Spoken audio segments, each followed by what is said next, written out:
clock Aemond wasn't in his room? And how do you miss 4 kids leaving? All of them. Aegon's like, oh, how did I get here? How did I get dragged to this conversation? And here they go, why is it so damn dark out here? Why am I seeing my shadow on my screen? Hello everyone, my name is Michelle, and thank you so much for clicking on this video. If you could, please give it a like before exiting and please consider subbing. Today we'll be watching the 7th episode of House of the Dragon.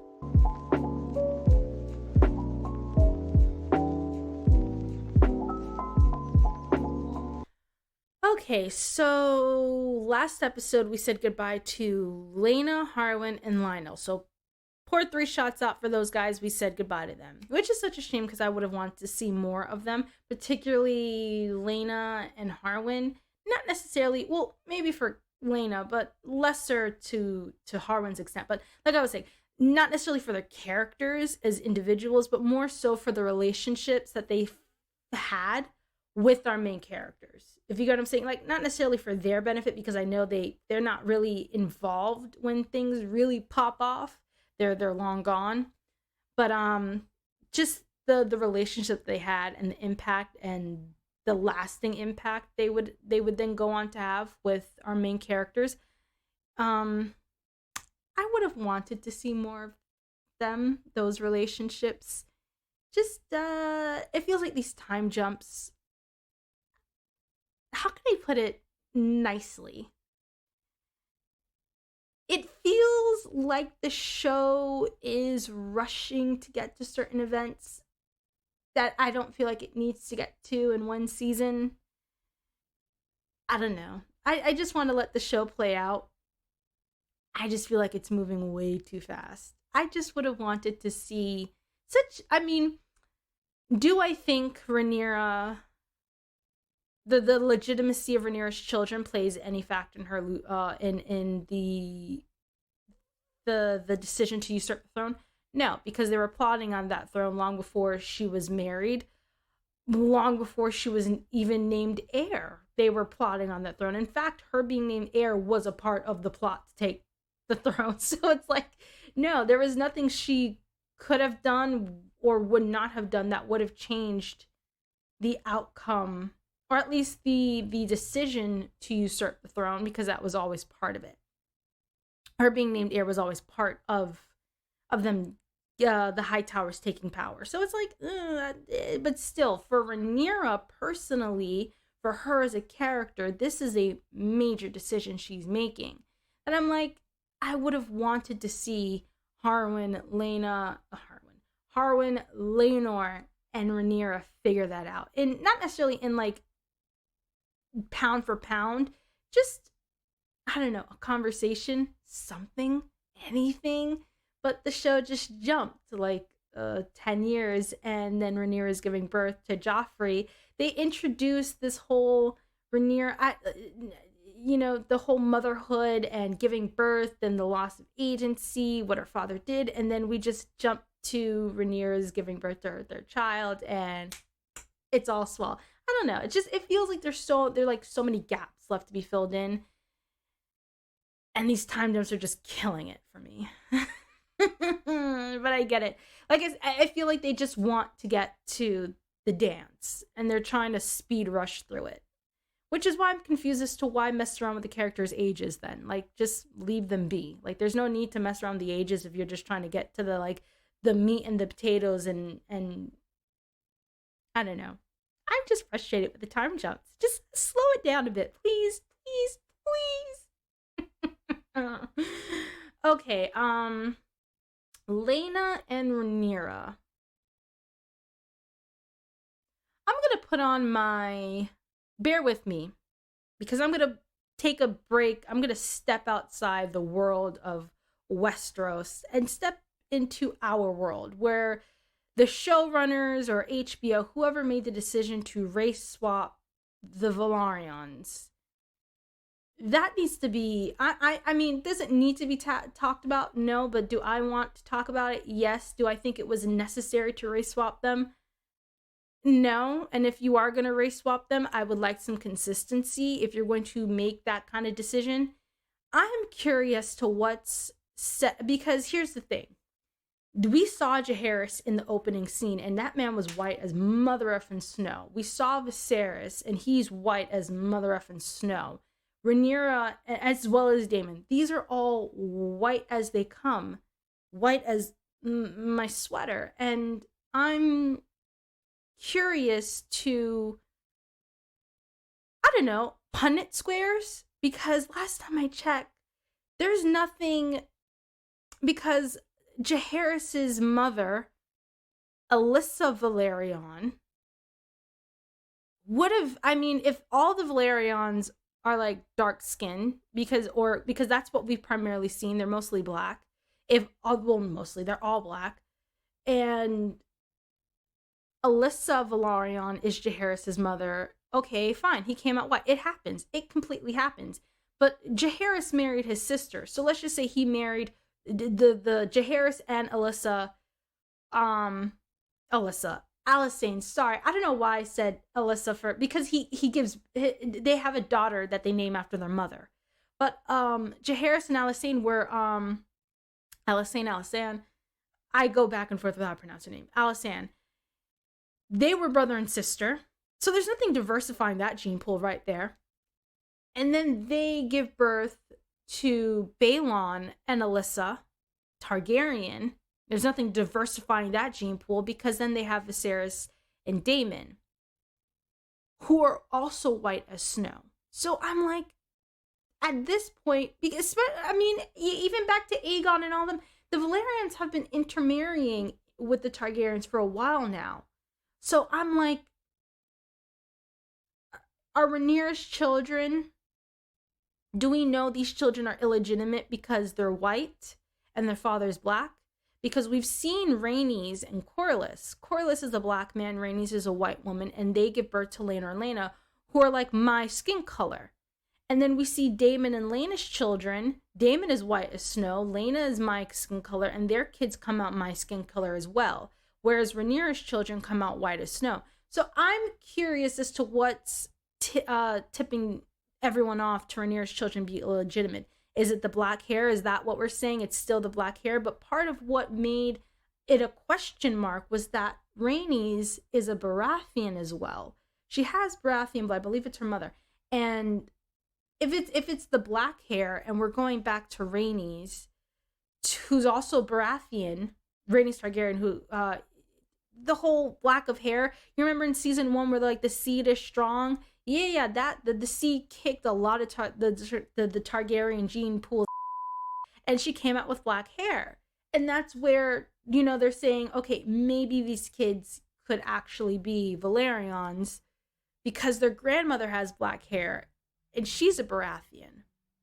So it's like, I'm curious. I don't need the answer in particular. It's just a curiosity. Is it a knock?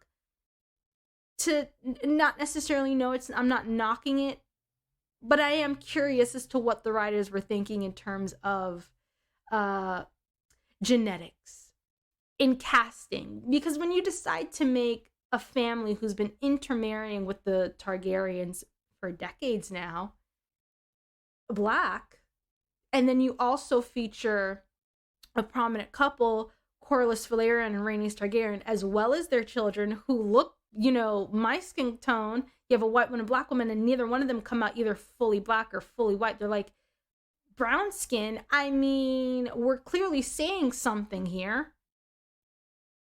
I don't know. I'm just a curiosity. Just me thinking out loud to how much thought the showrunners and the writers and HBO, when they're making the Velaryons black, did they really think this through? Or was it just a representation?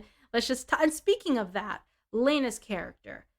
Like I said, this is a moment for me to step outside the universe and step into our world and these tropes and how they can address the whole stepmother trope. Apparently, someone wrote in the comments that they thought that the stepmother trope was misogynistic. So they said, we're going to do away with that. Age Alicent down and make her and Rhaenyra best friends. And someone else also said in the comments that they're like secretly in love. Okay, if we're going to do that, then what's up with Laena's character?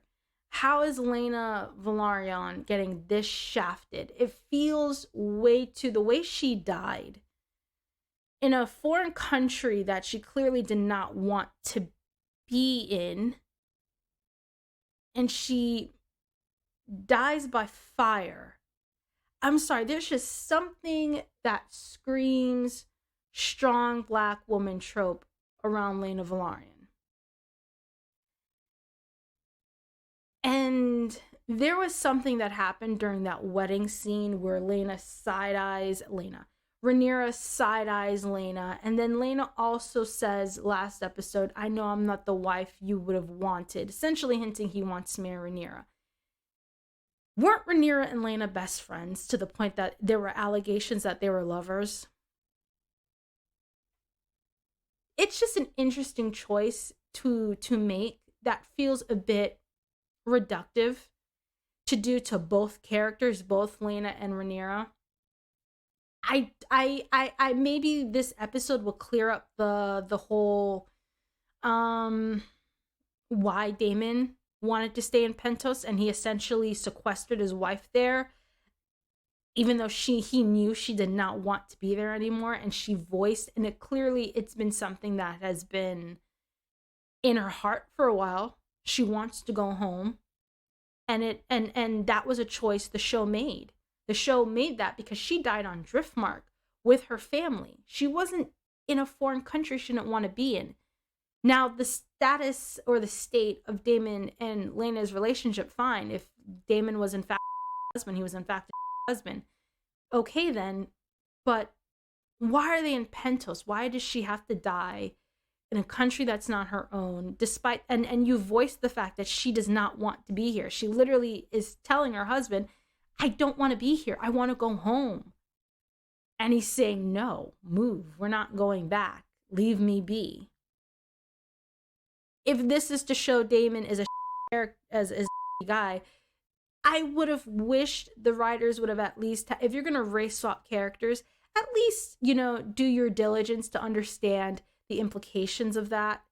You have her die by fire, and it just, it felt so strong black woman trope, and you wanted to avoid the stepmother misogynistic trope. You can't dodge that. You race swap a character, you make her husband treat her like you have her die in a country that's not her own, and then she dies by fire. And you also kind of strip away the friendship that she had with Rhaenyra, which is also, in my opinion, a disservice to Rhaenyra, who's supposedly one of your two main characters. I'm not getting it. And if I am getting it, I don't like what it says. I'm going to move on before it annoys me. I just wish the writers would have thought that through. I still don't understand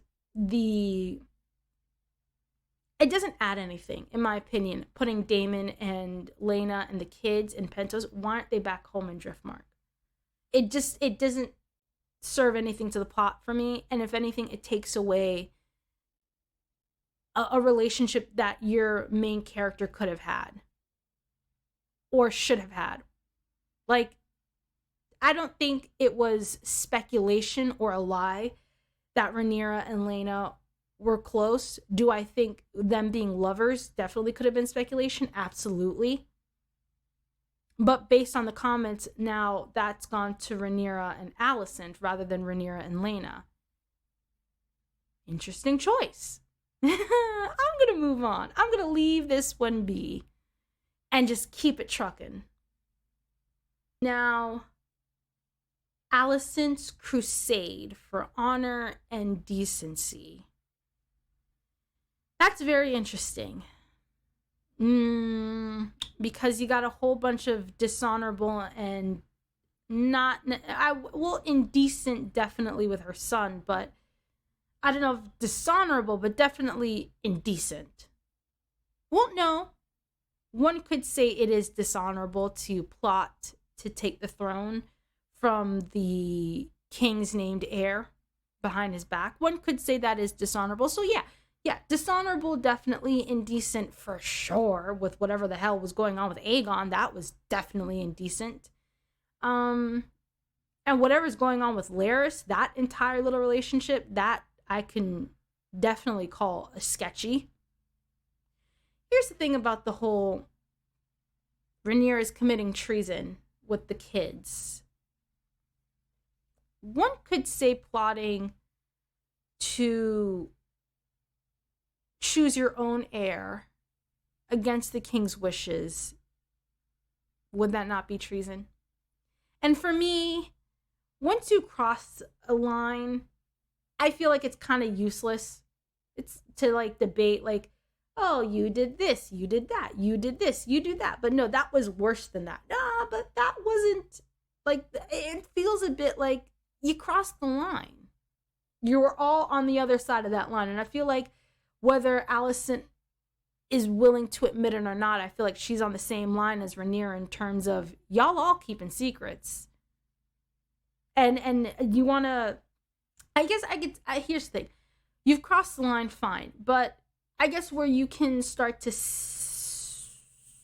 nitpick is intention. Like, I'm not going to nitpick action, but I will nitpick intention. What was the intent behind the action? For now, I'm assuming Rhaenyra is love, and I kind of hate that I have to assume. I wish I would have known what was between Rhaenyra, Harwin, and Laenor.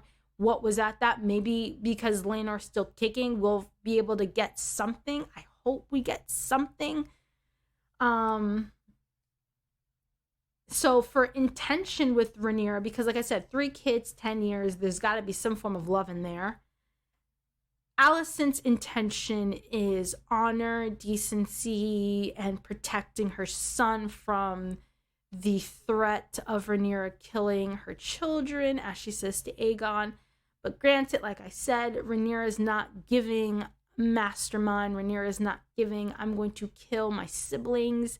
She's not giving much in terms of, yeah, I'm not getting it. I'm not feeling it. I'm not feeling the wheels are turning fully. It's just, I had children, multiple children in the capital. Their father's supposed to be black, but these kids aren't. And it's interesting because Laenor's father is black and his mother's white, and he came out looking like this, and my children are continually looking another way. It's not giving intelligent. She's giving, I'm standing in a corner crying. I'm running away with my kids. I'm desperate. I'm begging. She doesn't give, I'm willing to kill. If anyone's giving, I'm on the edge, and the edge can result in murder, it's Alicent and Larys. And especially Larys, given the fact that he does, in fact, murder his own brother and father. Speaking of the strong families, where's Harwin's sisters? Why aren't they, did we miss them? I thought they were all part of little Rhaenyra's retinue. As well as Elaine Macy? I think that's her name. I'm pretty sure that's her name. If I made a mistake, yikes. But yeah. Where's Rhaenyra's little BFFs? Since we took Laena away, I'm just going to start the episode. Is there anything else I wanted to say? Ah, yes, Helena. Helena's our little, I don't know if she's a dragon dreamer. It seems like she is, or maybe she's like a, would we call her a seer? Soothsayer. She can see into the future. She says something about like it something about them dams the centipede and it's not able to see. I don't know. But she does mention Aemond and a dragon. He'd have to lose one eye to claim a dragon. And given that this episode's name is Driftmark, I guess we're going to see her. I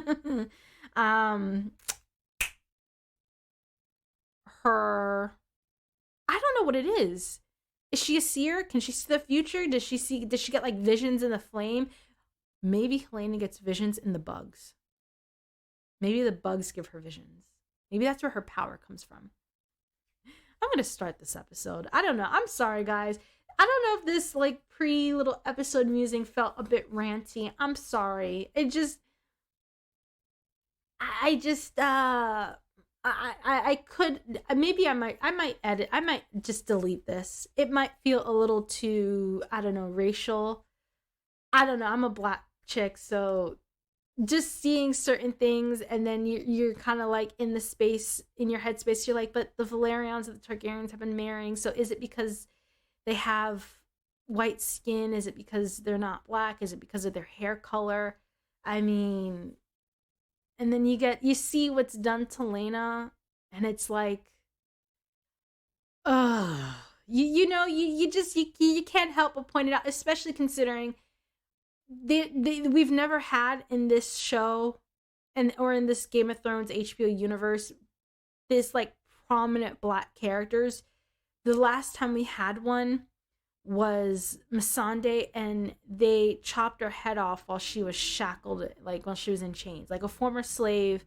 Her head was chopped off and she was in chains, and there is like implications there to that kind of stuff, and I hate to like bring it up because I know it annoys people, and I didn't want to, like, I might delete it. I don't know. I might keep it in. I might delete it. I don't know yet. But I'm sorry if you all didn't like what I have to say. I just felt that way, so I said it. I'm sorry. I'm gonna start the episode. Now I'm a bit sad. I hope I don't like offend people or like make them feel some type of way. It's just I just saw it. Like Lena dying by fire just felt, and the way Daemon treats her, and the fact that she's like on a continent she doesn't want to be on, and this didn't happen to her. Like, you read the books and she wasn't like, yeah, she the baby wasn't like, well, like the baby was misshapen. It was a grotesque. And she dies like 3 days later, or 4 days, 3 or 4 days later, like a week after giving birth. She gets like childbed fever.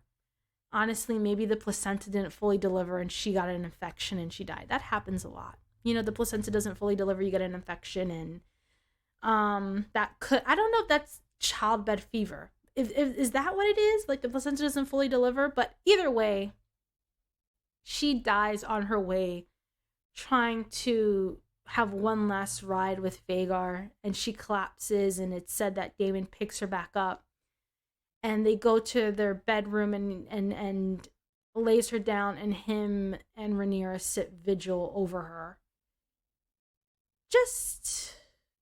And then you just see her corpse, just her bones smoking, which is interesting that her bones were still there.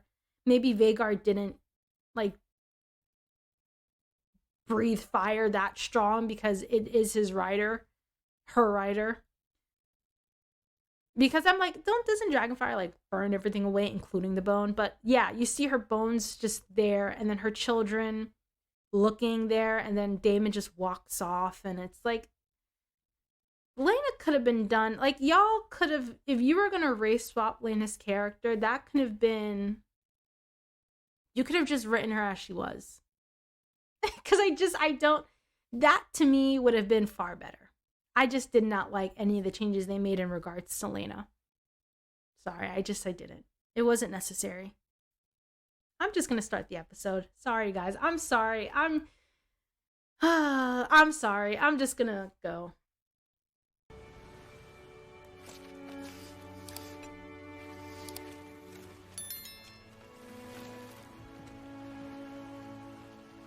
Oh, her funeral, burying her at sea.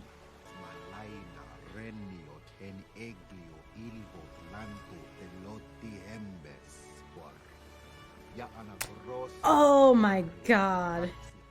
Ugh, Viserys. You know this man is plotting on your child.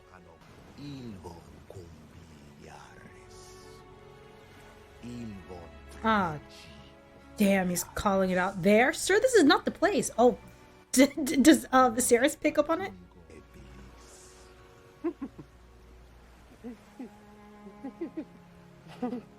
Oh, did he laugh to like get him to stop? These are literally calling them illegitimate in front of everyone. Like, sir, I mean, I don't know how many of them actually understand Valerian, but still, that is not the place. You're giving a eulogy for your niece. That's not. Oof, Laenor looks like he's going through it. Sir, that was not the place. You're giving a eulogy to your niece and you start to call out Rhaenyra's kids. Wrong time, wrong place. Call them out, fine, it's your right, but like, not there. And I think Daemon laughed to like get him to stop. Oh, and all the dragons on Driftmark, it was like old Valyria again. Ah. Ooh. Damn! Jesus! Oh my god, Alicent. That dragon Jezebel. I wonder if she picks up on the fact that we were involved with the death of her baby daddy. Indirectly responsible. Shh, shh, shh, shh. Sir, this is not the place. The Valarians are our kin, and the Strongs are not. So I guess they didn't include Harwin's sisters? Damn. Alicent, you are way too... like, damn, girl.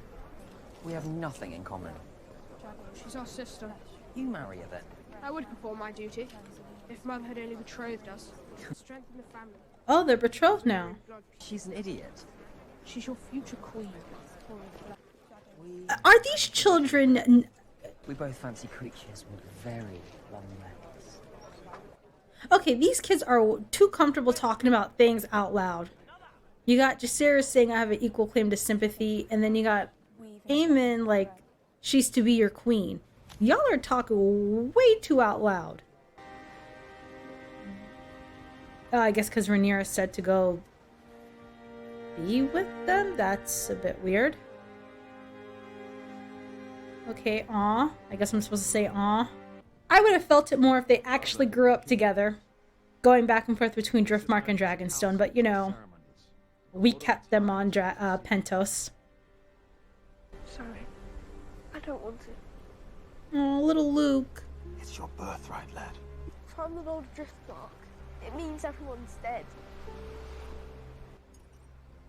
Yeah, you know, look at the kid. Look from the mouth of babes. Look at that. The only one who has some sense. Like, all of these things come at a price. Death.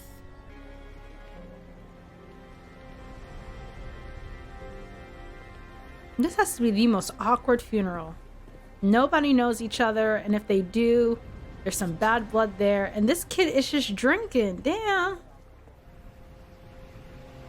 And here these two go. Sir, okay, you could smile at a different time. This is your wife's funeral, sir. What's Laenor doing?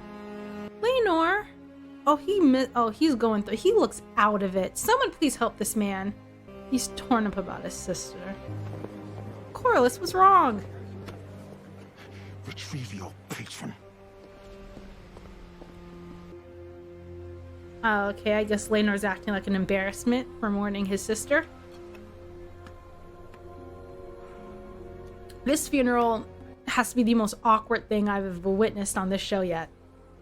Everyone's just staring.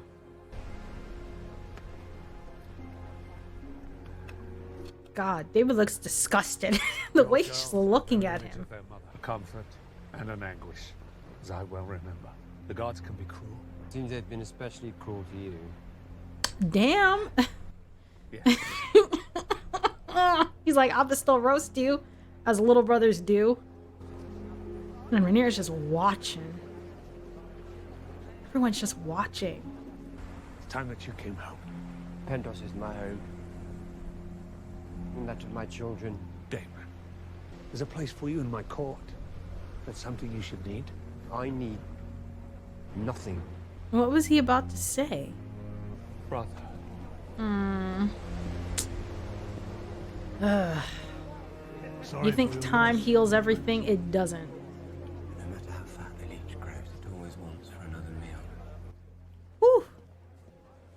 Yeah, just because time has passed. In fact, time passing could actually make wounds fester, not necessarily heal. Is it just me, or does everything just feel awkward? Did he just call her Emma? Oh no. You have the night's watch, Sir Kristen. Lord Commander. Yikes. Oh, it's a beautiful shot.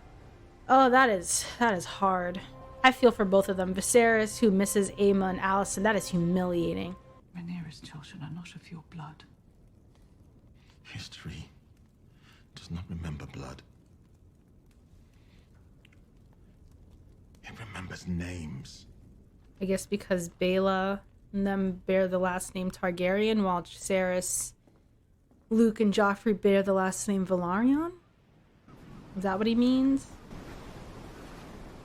And here this door. Why is it so damn dark out Laenor here? has been restless for Why am I years, seeing my but shadow on my screen? Now, I know better than anyone that our marriage is a farce. But I at least make the effort to maintain appearances. Ma'am, your children are white You as have more to snow. lose. That has been my lot since my father named me heir. Does she have more to lose when she's having illegitimate We did children that are try. so clearly not? Oh, they did? To conceive a child, we performed our duty as best we could. Okay. To no avail. Is he sterile? There was no joy in it. Huh. I can imagine that. I mean, Laenor's not bisexual. He did say he'd try to sleep with women and it was a no-go. It's a ghost story. One Sir Otto and the Queen would gladly exploit. Ooh, look at Damon putting Do things not together. believe Alicent's capable of cold murder. No, but the people she running around with definitely is. That man just murked his She was brother capable and of his depravity. father like they were nothing. You abandoned me. I spared you. You were a child. Look at what my life became without you. Droll tragedy. Well, I wonder what you think of mine by comparison. Are they comparing who was sadder without the other? Did you love her?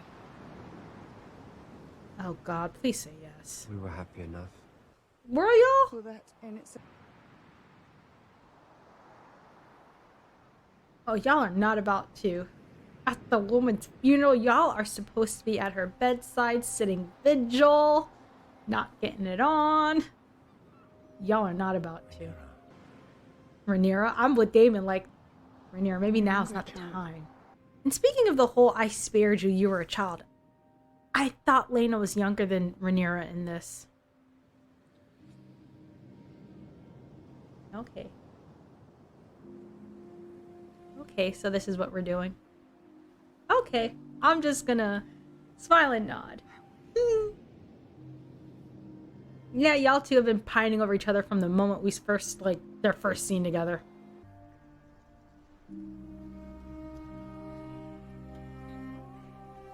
This show said, see? See what? The only thing you're gonna see is your reflection. Why is it so dark? At the very least, can I see them get it on? If they're gonna do this here on like sand, at least let me see it. I feel so gross saying that, but might as well. I will say the show did how can I put it? They seemingly disregarded a lot of the relationships that they were said to have had and just really focused on them. So maybe that's why they kind of curtailed Laena, Harwin, even Mysaria, because Mysaria was supposedly actually pregnant and they had something going on there. They cared for one another. The show just kind of focused in on Daemon and Rhaenyra. So maybe that's why they kind of rushed past Laena and Daemon and Harwin and Rhaenyra to focus in on these two. Okay, I guess. Maybe they think it makes it more impactful if it's just, you know, no matter who they're with or how far apart they are, they're still bound together. Can't see it. Oh, it's Aemond. Damn, I'm about to say, who is that looking so disgruntled? How did he get that far away? Isn't there like a knock on the door? All the children are in their rooms, right? Whoever did this episode, oh, it's Vhagar, said, see? See what? Y'all ain't seeing nothing. Well, the effects are gorgeous. They did a very good job with Vhagar. Okay, that less so. That looks fake, but...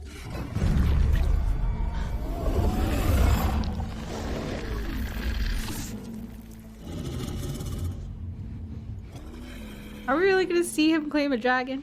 It's kind of cool to actually get to see it. She's like, listen here, I'm trying to sleep.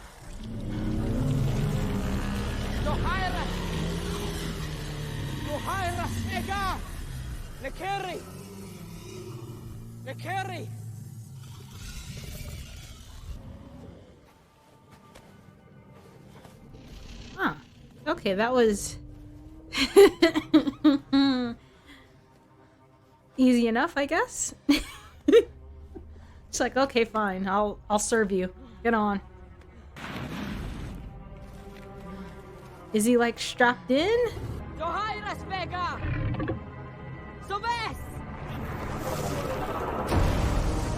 Jeez. I would imagine every time Vhagar steps, you could just feel it every time. Are you strapped in tight? Like, please, Aemond. Where are the adults? Always the kids up to, like, no good. You're not strapped in, kid! Oh my god, please! Strap in! Hold on! There were no straps on this thing! Aemond, did we think this through? Someone stole Vhagar. Her senses are tingling. Oh god, the kids. My motherly instincts are popping up. My kids are up to no good, aren't they? Something's about to happen. Oh, was Daemon watching? Vhagar claim... Did he... Also, Daemon saw Aemond claim Vhagar? Vhagar is my mother's dragon. Your mother's dead. Vhagar has a new rider now. She was mine Oh my to claim. Maybe you should god! have claimed her. Maybe your cousins It's her could find you a pig to funeral! ride. It would suit you. Oh my goodness! Oh, did they... Oh my god! Hello, this escalated! Where are the adults? Feed her church! Oh my god! Kristen! Jesus! Hello, Kristen Cole, you have the Night's Watch! Where you at? Oh my god, children jumping everybody. You know what? I can't feel bad for Aemond right now. Why the hell did you say... You're say it so mean, your mother's dead. Like, damn. Oh no! Oh my god, no! Stop it! Screaming in Aemond, flames just stop! as your father did. Bastards. My father's still alive. Put the kid down at the rock! This escalated so damn fast, and I didn't feel like it had to. Oh! Oh, now y'all show up. Where y'all at? Chris, oh, it's Sir Harold. Did you allow such a thing to happen? I had the watch. Kristen The Cole. prince was attacked by his own cousins, Your Grace. You swore That's not an oath excuse. to protect- Kingsguard have never had to defend princes from princes, Your That Grace. is no answer. Exactly, where were you? Will it not, Maester? And how do you not clock Aemond wasn't in his room? And how do you miss 4 kids leaving? All of them. Where were you? Me? Yeah. Oh my god, can y'all stop hitting him? Why aren't you hitting Kristen Cole? He had the Night's Watch. And all the other Kingsguard. And Driftmark's guards. Okay. And these two coming in after a night session. Take these kids away from all these adults. Not a single one of you deserve them. Regrettable accident. Accident? The Prince Lucerys brought a blade to the ambush. He meant to kill my son. It was my sons who were attacked and forced to defend themselves. Vile insults were levied against them. The legitimacy of my son's birth was put loudly to question. What? Called us bastards. Ooh. Oh god, did he just smirk? Prince Damon's must just be sharp watching. to question so we might learn where he heard such slanders. His mama. Over an insult. It's not an insult when they could be put to death for it. I mean, they said last episode, Lionel's The like, insult was training yard bluster. The lot of boys, it was nothing. Aemond. he heard it from his mom and she's trying to cover it up. Where's Selena? I do not know, Your Grace. I'd gone out to walk. Oh, God. Entertaining his young squires. Ooh. What are you laughing at? You were on the Night's Watch. I'm sorry. Y'all are going back and forth at these kids. These kids just, I mean, granted, yes, they were all wrong. All of it was wrong. But they're children. Drag Kristen Cole out and ask, where were you at? His mama told him the whole she's to be your queen. Yeah, the kids are all in on it. They know. But Kristen Cole, where were you at? It was Aemond. This kid. Aegon's like, oh, how did I get here? How did I get dragged to this conversation? Oh, God, these kids are all getting dragged for... We know, Father. These children are white, Father. Right? Do they look black? Do they look like they gotta drop a bit? And what were the Driftmark's guards, too? If anything, Corlys and Viserys need to be, instead of these kids being strung up and lined up to be questioned, drag your guards out. There's a debt to be paid. Oh, God. I shall have one of her son's eyes in return. God damn. Take the mama's eye then. Like, say you won't maim the child, but go for Your her. blood. Yeah, but those boys are also his blood. Bring me the eye of Lucerys Velaryon. Mother. He can choose which Oh, eye to keep a God. privilege he did not grant my son. You will do no such thing. No, you have sworn to me! Ooh. Sir, this you know, this whole infighting, the fact that all of these they're commanding different people, the power dynamic is not clear. There's no line of authority here being respected or adhered to. Dares to question the birth of Princess Rhaenyra's sons. Should have it removed. That kind of reminds me of Tywin with all those rumors. Like, you start taking tongues out, you're confirming what everyone already knows. Leave it be. Ooh, ma'am! Oh God! Sir, what is Kristen Cole doing? Okay, Damon said you stay right there. Why are people drawing? What have I done but what was expected of me? Well, you're holding a dagger going for a kid. That is a bit too far. Innocent! Let her go! Where is duty? Where is sacrifice? Now you take my son's eye. And to even that you feel entitled. Exhausting, wasn't it? Hiding beneath the cloak of your own righteousness. Now they see you as you are. She crying? It sounded like she cut her. Ooh, that doesn't look good. Important artery there. Medics? I have lost an eye, but I gained a dragon. Ooh, what a line. That's a bar. You could even David's like, ooh, okay. I'm kind of with it. David's like, Kristen, I'm tired. You know what? The only person I'm angry with here is Kristen Cole. Cause you a little too, you laughing at gay jokes when all of this, like, these kids should not have been lined up, sharply questioned. Not who yelling at Aegon hitting him. Where were the guards? Oh, ooh. And Viserys is just walking away while lines are being drawn. I'm sorry, that was not necessary. Viserys and Corlys. Viserys is king. Corlys is the Lord of Driftmark. Y'all should have handled that better. Ooh, medieval stitches. Ow! That needle look thick as hell. Is this sanitary? Oh, God. Daddy Laenor! Is everyone alright? Look at your kids. Thank you, mister. I should have been there. Those should be our house words. Okay. I have fought dreadful enemies. That was funny. Far from could not defend you. Sit down. He's going through it. From the second this episode on Vale Laner, you could see it in his eyes. He wasn't fully there. You deserve a husband. I love him. You know, strangely enough, this was my favorite scene of the episode. I like that scene. We get a little bit more clarification of what happened between Rhaenyra and Laenor in this episode, and in that moment, I like that. But I like this scene, just that they seem like good friends. Like, just maybe they have love in their hearts for one another. Not romantic love, but maybe something even better. I need you, Uncle. Do these two call each other uncle and niece during it? I'm curious. Is it like a kink for them at this point? They probably get off on saying it. She's speaking high really. I just realized I haven't heard them speak it.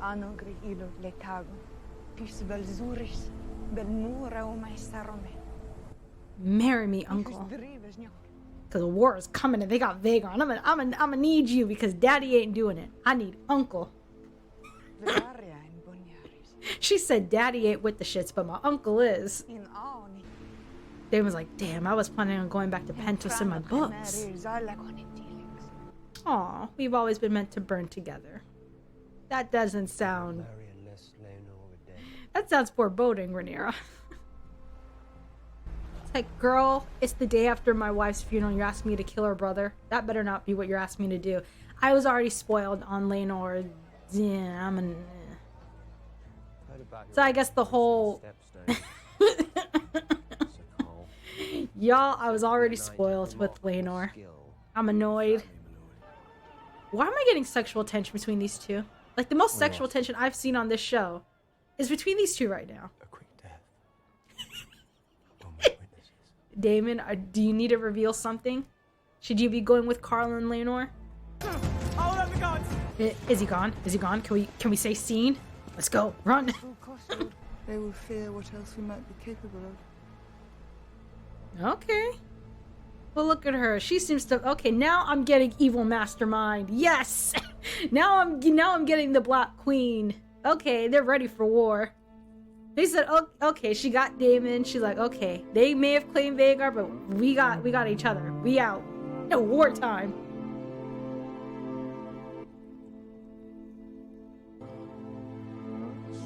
In the blood ritual? Oh, that's right. He did, so he wanted to marry her in the tradition of Valyria? Or Targaryens or something like that. These kids have to watch, like, the boys just lost both their fathers, Harwin and Laenor. Like, I feel like we're on our third father in the span of a week. Just smile and nod, Jace, just smile and nod.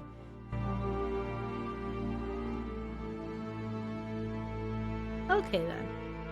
I'm interested in what they were saying in Valyrian. There weren't any captions for their wedding. Beautiful wedding. Just awkward for their kids. This show said, haha, this may not make any sense, but you cannot say we killed two gay characters off in one season. They said we killed our white gay character, but we let our black gay character live. Haha. You could tell they were trying to avoid the bury your gay trope, so they came up with this. Okay, that was episode 7.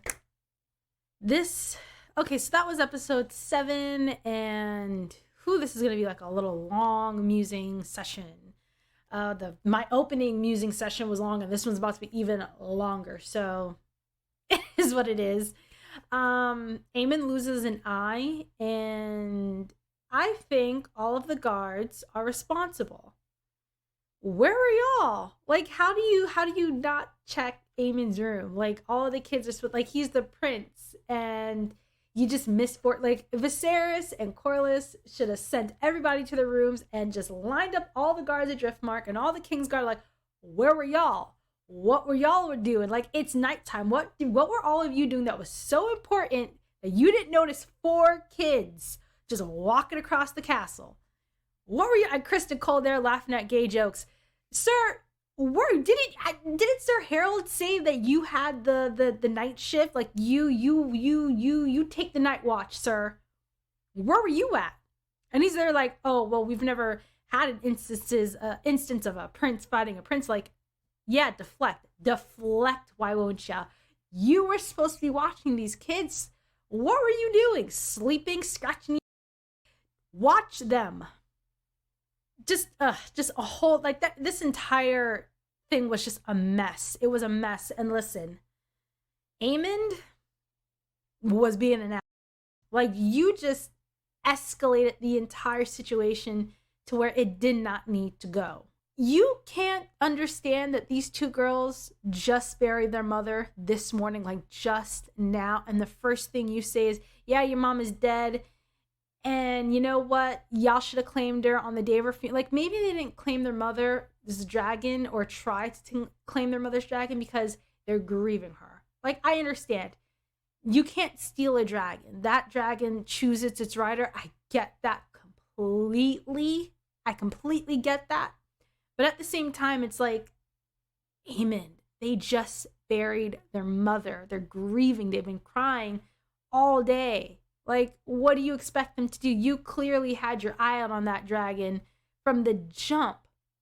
And I guess, like, yeah, who's Laena to Aemond? Why should he care? I'm not saying that. I'm just saying that entire situation, like, you lost your eye, and maybe it wouldn't have gone that way had you not said that a pig would be better for those girls, or I'll feed you to my dragon. Like, they've known that, like, if you think about it, those girls have known Vhagar since they were born. That's all they've ever known. And this kid steals her on the day of their mother's funeral, and then, like, says, yeah, your mother's dead, like, in a mocking tone, and then says, like, a pig would be better for you to ride. And I get it. It's, like, because of what happened between Aegon, Jacaerys, and Lucerys, but those girls have nothing to do with that. And you're antagonizing them. It's just, come on now. I get it. You're all kids, but, like, damn. And then the whole you'll die screaming like your father did. Like, dude, this is so excessive. Like, you know, now that I'm saying it, as I'm like, I don't want to say he deserved to lose his eye, but, like, as I'm saying, I'm like, this was so out of pocket. Out of pocket. Like, if you see 4 kids coming and they seem hostile, like, okay, maybe the girls seem hostile, but, like, you've grown up with Jason Luke. Like, these like, what was that shift? Was it Alicent? That's all I can think of, because they, like, that shift, yes, they were bullies, you know, like, I just, damn. Like, it seemed early on in that episode, Aemond wanted to talk to Jace. Like, I guess, because clearly Aemond says you'll die screaming like your father. So he knows they've lost their dad. And it seemed like earlier on, there was a moment between Jace and Aemond where maybe Aemond wanted to talk to him. I don't know what that scene was. Like I said, that opening scene seemed very awkward. Just awkward stares, and no one seemed to know what to do. And maybe that's what they were trying to portray. Or, maybe just the directing wasn't it. I don't know. But that entire opening scene felt very felt weird. It felt off. It felt weird. And I guess I hope that's what we were supposed to feel.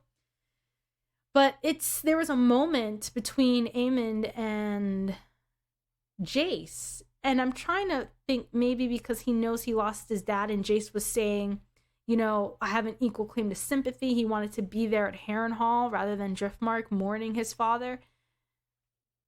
So maybe that's what it was. So it's not like Aemond just felt like, you know, screw these kids. They've only been my bullies my entire life. It seemed like he wanted to say something to Jace at that moment. I don't know. I don't know what that moment was. Maybe a moment of compassion. But then he rides Vhagar, and it's just a switch. Like, you pigs will fit you. Your mom is dead. It's like, you're ugly. Your shoes are trash. Your fade is, your hairline is receding. Just, it was like, damn, dude. You couldn't, like, it's just, I don't know. I feel like it didn't have to go that way. Like, the girls were clearly upset. Aemond could have said, I'm sorry that your mother died, and I don't mean any disrespect. But at the end of the day, you can't steal a dragon. And that's something that I feel like Laena made. I guess it was more so, Okay, maybe it's not that he stole Vhagar, but more like he stole the opportunity for Rhaena to see if she could claim Vhagar. Maybe that's what it was, like that opportunity to see. Because there's a moment they have, her and Laena, in the last episode, and I think Rhaena would know that that bond between a dragon and a dragon rider isn't something you can really get in between.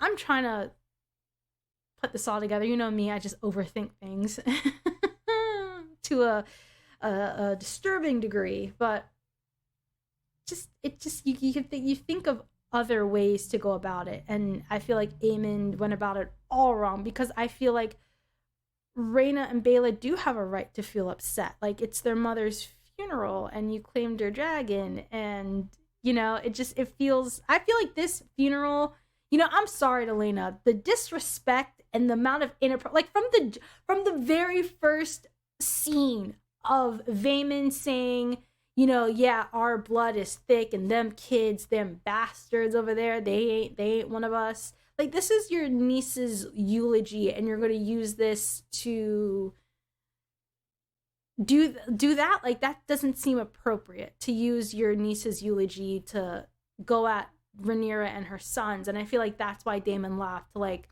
stop. Like, you saw Rhaenyra look at her father, and Viserys, it seems like Viserys clocked it, Rhaenyra clocked it, and Daemon clocked it. Like, that was like a really, now I'm thinking about it, a really cool moment between the three of them, where they're all kind of picking up on what's being said, and Viserys and Rhaenyra are kind of like stuck, but Daemon laughs and breaks that moment up and gets Daemon to stop. But just a whole bunch of inappropriate stuff happening at her at Laena's funeral. Did not need to happen. Like, I feel like you could have at least like waited, like give it a day. The next day, the day after the funeral, this all goes down.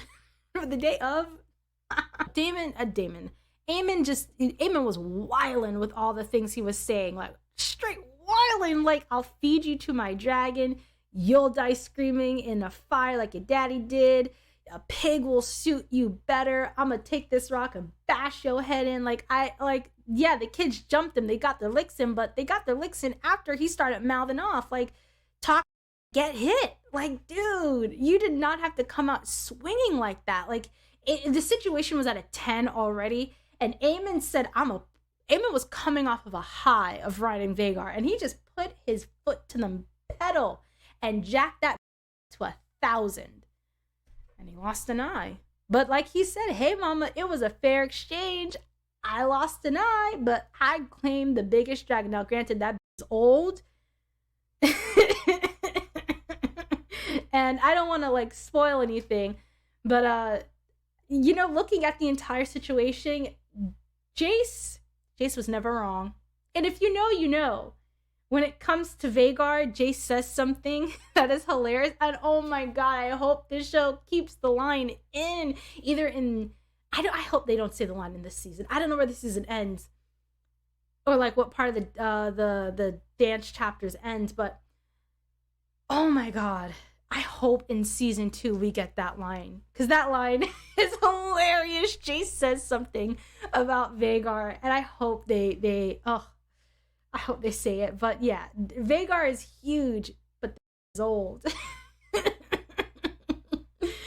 Anyways, that's that whole situation with the fight between the kids. Ultimately, look, they're children. Aemond was being a full-on dick. I guess he's like the kid that's bullied all his life, and then okay. Speaking as a fat girl, I feel like I got lucky. Maybe, you know what? Maybe if people had bullied me about being fat, I would have lost weight. But you know what? I was very lucky as a kid that I maybe people did talk about my weight, but they didn't do it to my face. Maybe that's what it was. But for the most part, I think because I grew up in a very sheltered neighborhood, in a very sheltered schools. Yeah, I'll cop to it. Maybe that is why I didn't get like teased for my weight.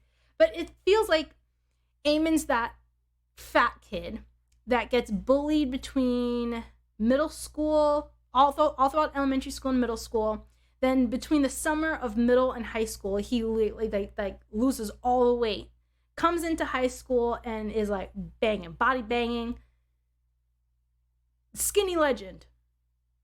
But all of those feelings you've had all your life of being bullied, they don't just go away. Just because you've accomplished the goal you wanted, in this case, Aemond claims that dragon, it doesn't it doesn't do away with all those insecurities you once had. They don't just magically vanish. They're there somewhere. And they come out in ways. And so that fat kid that was fat all their life, they come into high school, their freshman year, and I'm a skinny legend. And now they join the cool kids that they weren't ever a part of, and then they become assholes. Like all of that those feelings just come out in a different way. And I feel like that's probably what happened with Aemond. All those feelings that he had all along, they were always there. Like this wasn't just a switch. Like he didn't just claim a dragon and ride Vhagar and then become an ass. Like those feelings, these are probably things he's always had somewhere inside of him while he was being teased for not having a dragon. And then he has it, and then he just lets it loose. Like, he lets it fly. Like, this kid always had it in him. Like, it was always there. He just didn't have any leg to stand on to say it. Now they do. Now he does. And all those insecurities and everything, they're still there. But now it's just 1,000% aggressive with it as a way to deflect those insecurities that were once there, and they're still somewhere a part of you. Maybe, because I don't, like, just you ride a dragon, all of a sudden you come in.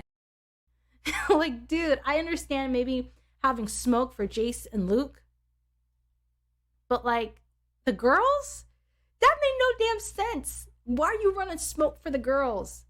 That made no sense to me. Aemond's the fat kid that got bullied in elementary and middle school, and then lost all their weight between middle school and high school, came back, snatched, skinny legend, and joins the cool kids, and now bullies other fat kids.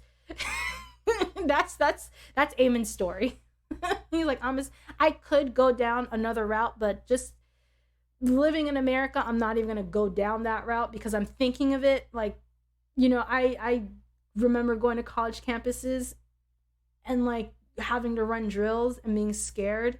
Like that was a reality, and I still live with that because I live in Florida and everybody's so damn trigger happy.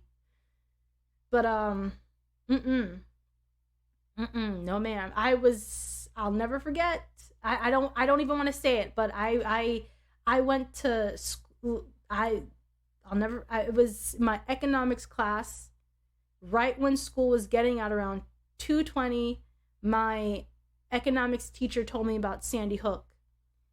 I was in junior year when Trayvon, our classmate, I think I just doxed myself by saying that, but we got that mess. Like, there's just been a whole bunch of violence it's Florida. You don't need any more explanation. But Aemond strikes me as one of those kids. I don't even want to say it, so I'm gonna leave it and keep it going. He's a fat kid that got a glow up between middle school and high school and became an.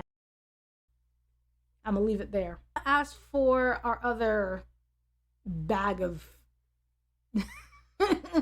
we have Rhaenyra and Alicent. That whole confrontation. I think Alicent and Aemond are similar in the sense that we both saw signs of them. I just spit. That was there all along. It's just the circumstances weren't right for those feelings to come about. And in Alicent's case, it's like she was pushed to the edge, and so it exploded. Rather, for Aemond, he now has a leg to stand up on, so now he feels like he can let that fly. Whereas for Alicent, it was just extreme mental stress and emotional fraughtness that just pushed her through. But I firmly believe that the feelings that Alicent expressed in this episode have been there from episode 1, just on a very small scale. And I'm going to explain to you how this all wraps into the fathers, to the sons, to the Holy Spirit. Rhaenyra from the jump, like from episode 1, has been depicted as someone who is rebellious, and I use that very lightly. She seems, like I said, as soon as that scene came about with I'd rather, what'd she say? Like she'd rather be a knight to her mother. That was so Arya coded.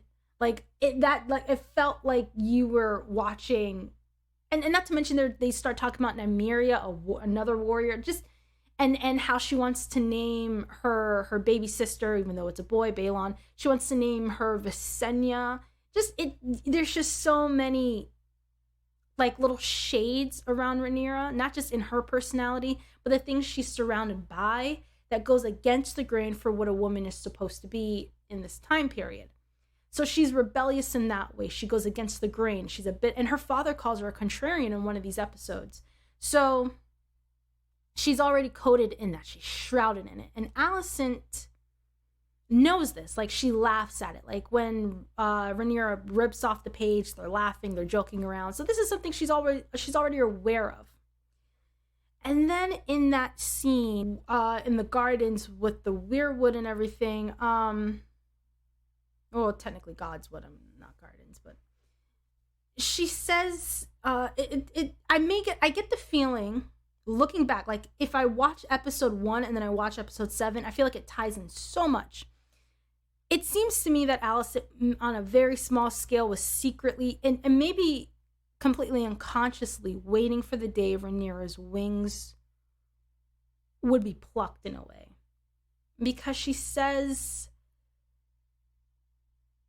aren't you afraid you'll be replaced? Like, she's like, she says there's something off with Rhaenyra or something like that. And she's like, oh, you're afraid you're going to be replaced by the son that your mother's about to give birth to. Now, replaced in what way? Now that you really think about it, because Rhaenyra was an heir at that time. So what place? What place is Rhaenyra holding? Well, I would say it's one of love, one of adoration, which is love. And as I think about it, I feel like this right here is the main conflict between Rhaenyra and Alicent. The love of the parent, the father, essentially. Rhaenyra is loved by her father. And that's not to say Otto doesn't love Alicent, but the love he has for her is, I'm not going to say it's warped, but it is fitting for the time period. Whereas Viserys, one father names his child heir, the most powerful seat, something that, is very unconventional. Whereas another father uses her as a political pawn. And I do think that that's what is at the heart of this. There's a love that Rhaenyra there's a love that surrounds Rhaenyra, that protects her, that shelters her. And that's a father's love. And like I said, it's not that Otto, I don't know if Otto loves Alicent. I think he does. It's just, this is what a father's love looks like. So it's like that.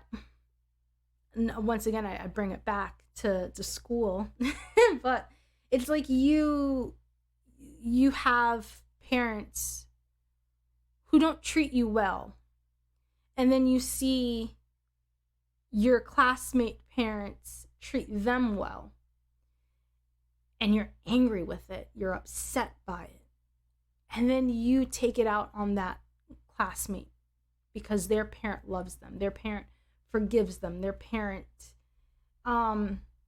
their love is like a blank check in a way, while yours is conditional, and it's not even necessarily the love that you desire.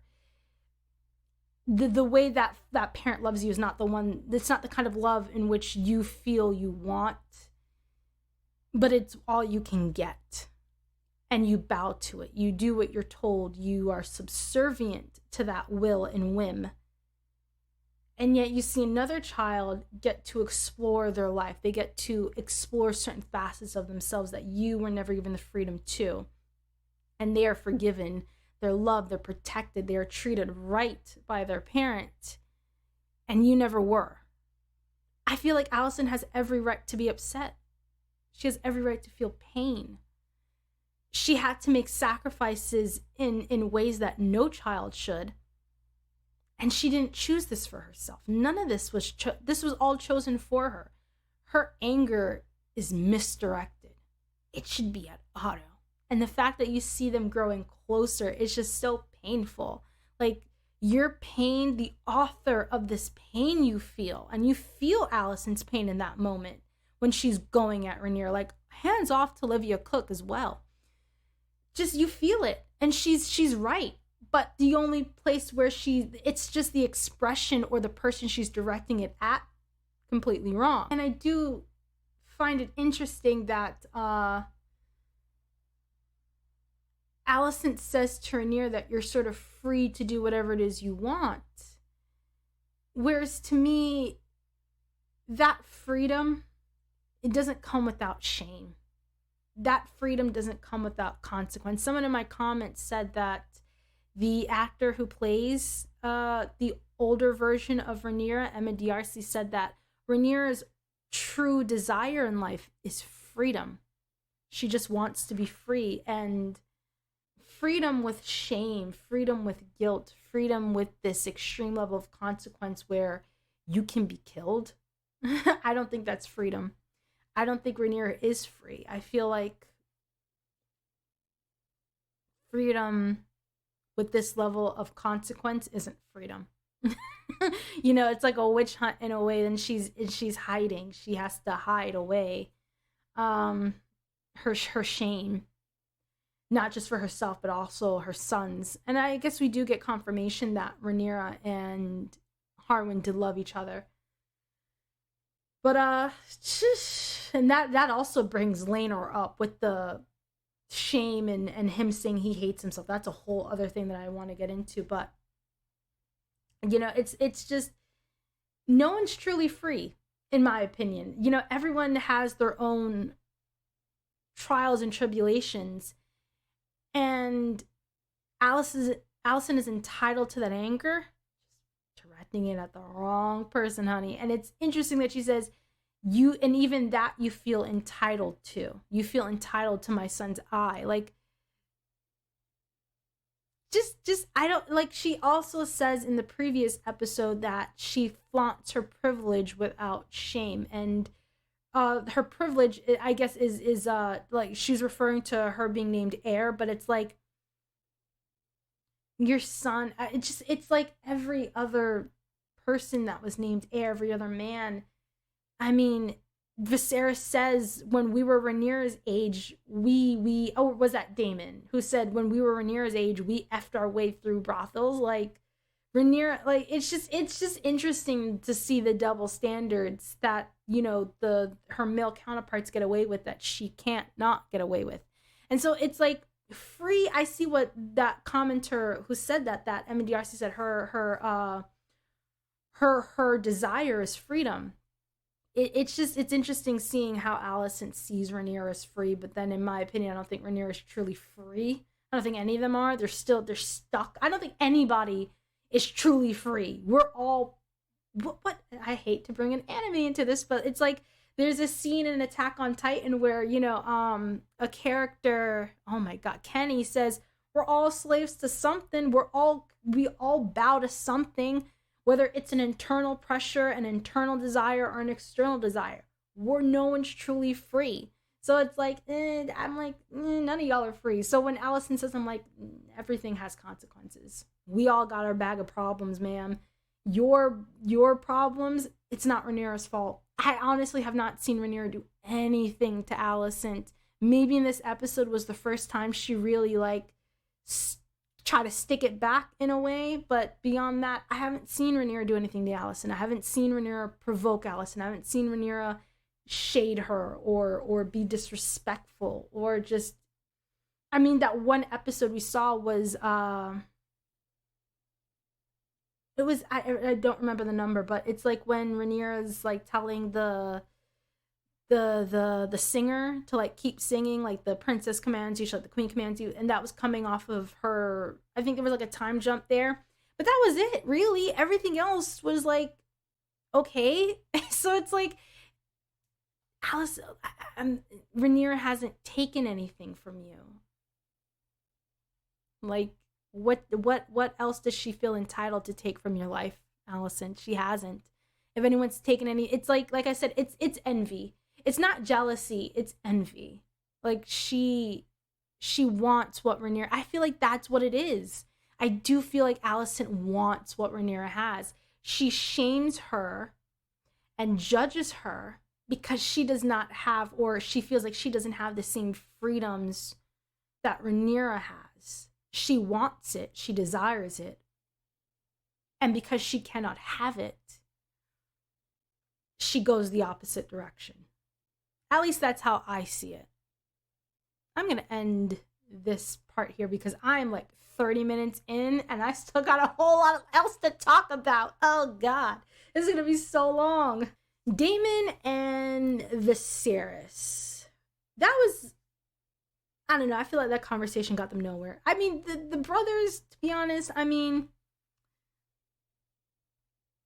just they've had such very few conversations, like honest conversations. And I feel like the first episode was probably the most honest we've ever seen them. That moment when Daemon is disinherited was probably the most honest moment between the brothers in this entire show. And Viserys is like, come home and there's a place for you at my council. But I'm like, dude, the man has already voiced his he was already very plainly and painfully honest. Like, I don't trust Otto, and now he's your hand again. You want me to sit in your council once again with this man, especially when you know the only thing I've ever really wanted was to be your hand and protect you, and now it's like you're essentially inviting him back into the same situation that he expressed he had no desire to be a part of. And I get it. He says, like, you know, let's let bygones be bygones. But I feel like people forget. Time does not heal all wounds. It does not. In fact, one can say time passing can just let wounds fester even worse. A problem can get worse if you don't tackle it. You can't let time be the one that fixes everything. But Daemon's like, I'm gonna pack my ship and go back to Pentos after this. But, you know, Rhaenyra says, you stay right here. We got war coming our way, uncle. And my dad's useless. I need a real man, and that's my uncle, not my daddy. Oh, God. Yeah, so the whole Daemon and Viserys conversation, it's like, so where do we go from here? Because I already told you what it was over a decade ago. Like, no, I got no interest in being a part of this, and now you're inviting me back on the day of my wife's funeral. Granted, no one seemed to respect Lena, so why even bring that up? But except for her mother and her daughters, yeah, they respected her, but everyone else said, respect, we don't know that. We did not hear Aretha Franklin's R-E-S-P-E-C-T. R-E-S-P-E-C-T. I said that too fast and it sounded like I jumbled it up, but still, we don't know that song. Clearly, we never heard of it. Granted, of course, I never heard of it, but you know, you get what I'm saying. Lena, all kinds of disrespect, but yeah, I don't think Viserys got through to his brother. Rhaenyra did. Now we have Daemon and Rhaenyra. I would say this show has narrowed everything down to these two.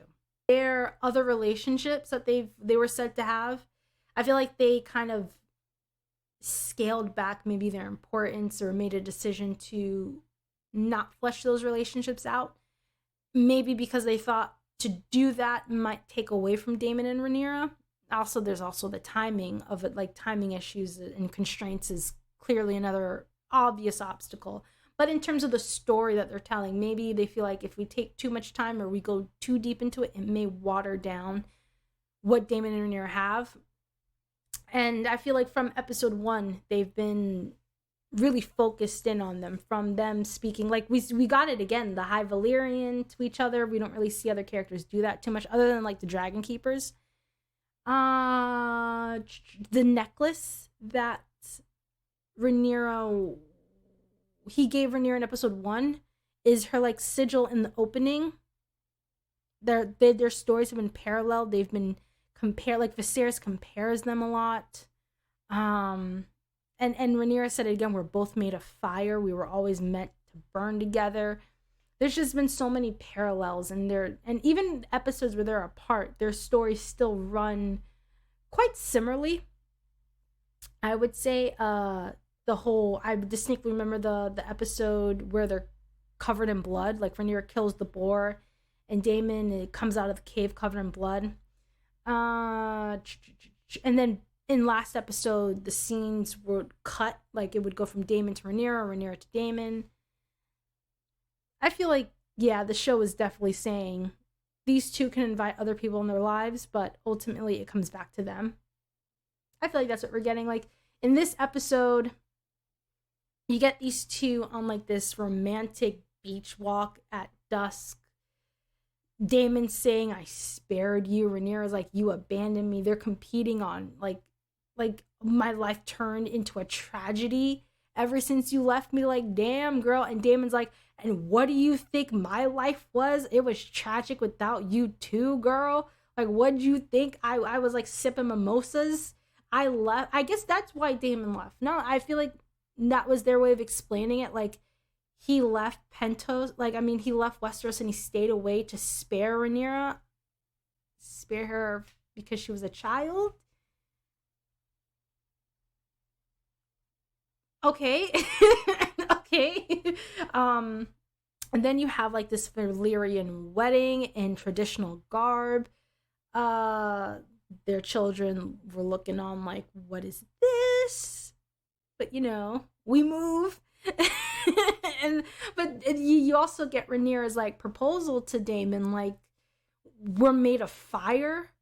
We're always meant to burn together. Like, what in the Jane Austen? I just get major, no matter who comes into our lives, it's always going to come back to these two, is what the show is really saying. And so maybe that's why they scaled back Harwin, they scaled back Lena, they scaled back Massaria. Because I think she really was pregnant with Daemon's kid. And that there was something there. But they're like, we're just going to really focus in on Daemon and Rhaenyra. But yeah, that's how the episode ended. And then we get the reveal of Laenor. And speaking of Laenor and Rhaenyra, probably my favorite scene of this episode wasn't the dragon flying around. It wasn't the sex. It wasn't the fight between the kids and Rhaenyra and Alicent going at each other. It was that quiet moment between Laenor and Rhaenyra. That was my favorite moment. I truly enjoyed that. Laenor saying like he hates the gods for making him as he was, and she's like, no, you're a good man and that's what matters. Like, no, don't even think of it. And they kind of set him free. I jokingly said that the show's like, y'all aren't gonna accuse us of burying our gays. And I get it. Like, I mean, is there a part of me that wishes the season ended with Rhaenyra killing Laenor? Like, Daemon and Rhaenyra conspiring to kill Laenor? Kinda, like my like dark twisted head. Like, I love dark fantasies. Did I want to see like a turn in Rhaenyra? Like, at the same time we see a turn in Alicent, we see a turn in Rhaenyra, and just, I don't know. I get why they didn't kill Laenor, and there's a part of me that is happy for that. But in terms of the story, I'm like, I kind of wanted it to happen. I kind of wanted to see Rhaenyra. I mean, granted, we did get Daemon and Rhaenyra conspiring to kill that the guy, the guard, who to burn his body and fake Laenor's death. But I'm like, nobody cares about the guard. Like, that's not enough for people to say like, ooh, Rhaenyra, okay, you're shading yourself a little darker, girl. Like, okay, but I guess we see that towards the end of the episode with Rhaenyra and Daemon kind of gearing up for war. Now I'm thinking about those two scenes, Laenor and Rhaenyra and Daemon and Rhaenyra. Laenor says perhaps these two things can't coexist. Like, love, happiness, duty, and your obligation. Whereas I feel like Rhaenyra's proposal was a bit both. Like, we're made of fire, we're meant to burn together, was like the love aspect of it. But then it's like, yeah, we're going to war, Daemon. Like, we got, like, I'm gonna need you to shake off the colorful dad bod. I drink all the time, I read my books. I need you to shake off the rust and get ready for war, because I'm gonna need my uncle. Like, she literally said uncle after screwing him. Like, the night before you have sex with the man, and then the morning of, you call him uncle again. Like, child, it's a mess. It's a mess. All you have to do is laugh. You can just laugh at this point. But Rhaenyra's like, we got war on the horizon, and I need you to shake off the dad rust and get back into shape. Like, we got war coming. You saw what happened here. You saw it. You were there. Like, the lines in the sand were drawn in a way. It's time to go. So I feel like that proposal was a bit both. Like, you got the duty part of it, be my husband and my prince consort, but then you also got the love aspect of it. So maybe if it, like, coming right off the heels of Laenor and Rhaenyra saying that, and then having Rhaenyra propose, like, maybe that's like, this is the union where you can find both.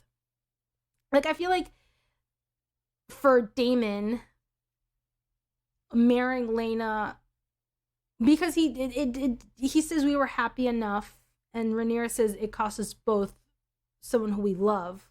So it's like, okay, Daemon and Laena were love, Rhaenyra and Laenor were their duty, and then Daemon and Rhaenyra coming together are both, in a way. Like, it's a political, yeah, we got war. We're like, I did like to see it. I like to see this fight in Rhaenyra, because now it's giving me evil mastermind tease. Sharply question that little one-eyed freak over there. No, I don't mean it like that. Just God. Like, you're getting that, like, you could sharply question, like, you better put that little torture rack until we find out who was spreading rumors about my son being bastards. Like, I'm finally seeing, like, I am getting it. She's now giving it. Like, thank you. I'm finally getting from Rhaenyra what I wanted. Like, yes. Thank you. Now I'm seeing it. Now I'm getting it. Like, now Rhaenyra is galvanizing, and she's getting ready for war. Like, it's like, come on, uncle. We got war to plan. Like, we can enjoy each other. We can love each other.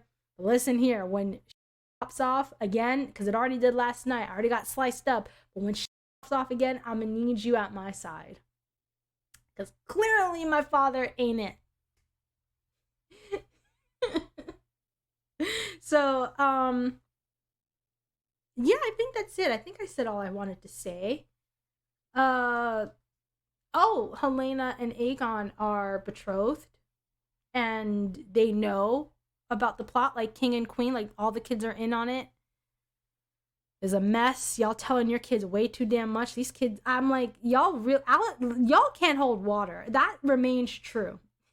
Y'all telling too many of your secrets. Kids are the last people you need to be trusting with your secrets. But he's all out in the open. Then, she's to be your queen. I'm like, sir, this is treason we're talking about out loud. At the Driftmark, the house of the seat of Valerian power, who their children are supposed to be, well, their grandchildren are supposed to be the next rulers, and you talking about future queen. Hush. And then you got Jacaerys saying, Sir Harwin's our father. Hush. We have, like, this is the wrong time, wrong place. These kids can't tell children nothing. They're the last people you need to be telling your business to. Okay, thank you all so much for watching. If you enjoyed this reaction, go ahead and give it a like. Tell me what you thought of this episode down below, and subscribe. Thank you all for watching. I hope you all have a good day. Bye.